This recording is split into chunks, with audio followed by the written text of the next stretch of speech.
Hi, it's Nancy Linneruth. Today, let me tell you about a type of procrastination that can stop you in your tracks. For some reason, I keep running into it this past week. It's like the theme of the week.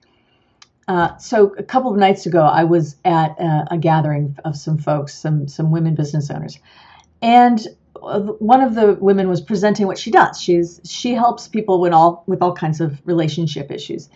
And she had an 8-step program. She was going through the steps with us. The first step is, as it is with most coaching, decide what you want. What is it you're going after? And one of the women raised her hand. She had a question. Well, what if you don't know what you want? Well, this woman had a good suggestion. She said, go out and try different things. Just try the little stuff. Do you want chocolate or vanilla? What movie do you want to go to today? What do you feel like doing on the weekend? Just little stuff. And then that'll get you used to doing it. It's not a bad idea, but what I found with some of my clients is what's underlying their difficulty making decisions would be too big for that to overcome. And what can it be? I mean, why would that be a problem? Why do people have difficulty knowing what they want?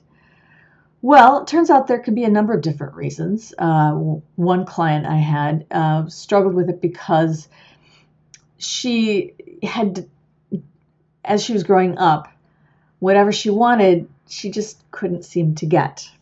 Now, this can happen in a number of different ways. Some clients have it because their parents just didn't have that much money to buy them what they wanted. Sometimes I've seen this, it's because, say, an older sibling, my brother gets what he wants, but I can never get what I want. He always gets the good stuff. Sometimes it's simply a parent who felt that was wrong to give them what they wanted when they wanted something important. It doesn't always have to be the parent. It doesn't always have to be childhood. Sometimes it can be as you grow up. It's hard to get what you want, right out of school. And if it's something important, that can really hold you back. But why would that stop you? Well, it seems like so often we'll make a decision, especially as kids, but even later on. If I can't get what I want in this situation, well, that must mean that I'm the sort of person who doesn't get what I want. So it's better not to want anything. So that's one way it can show up. Or it can show up as in it's not safe to want something. Because if I want something and then somebody else gets it, it feels like it was taken away from me. And I don't want things taken away from me, so I won't want anything. And it can show up in all sorts of ways. But what it comes down to is a subconscious belief or rule that I can't know what I want. It's not safe to know what I want. It's dangerous to know what I want. I'm not allowed to know what I want.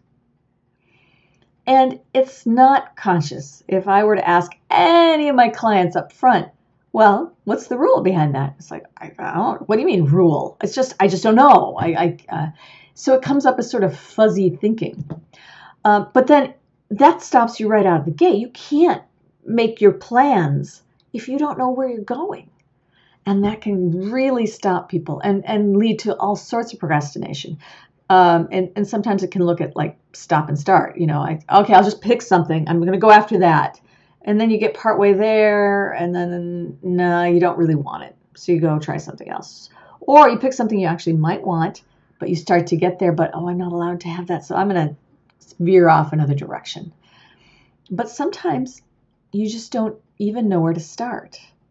And that can be so aggravating because everyone around you can seem like they know what they're after. They're like, oh, yes, I want this business. Oh, I'm going to go create this wonderful family. I'm going to travel the world. I always wanted to do this or that or the other thing. And you're sitting there saying, I don't know, whatever. I want something nice. I want something good, but it's all fuzzy. And that is so frustrating.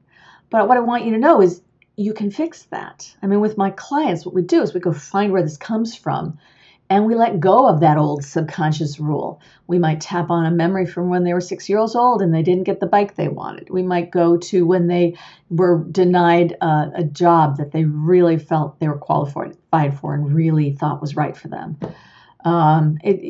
There are ways to let go of those old rules. So don't give up. First of all, try that, choosing whatever in the moment you want, the little stuff. Practice that. See if that is enough to get you past it. If it's not, consider tapping, because that can really release that stuff much faster than anything else I've ever found. That was today's tip. If you like this, come to my website, unblockresults.com, where people come to stop procrastinating once and for all, painlessly, almost effortlessly, and in less time than you can imagine. I'm Nancy Lynn Ruth. Until I see you again, happy tapping.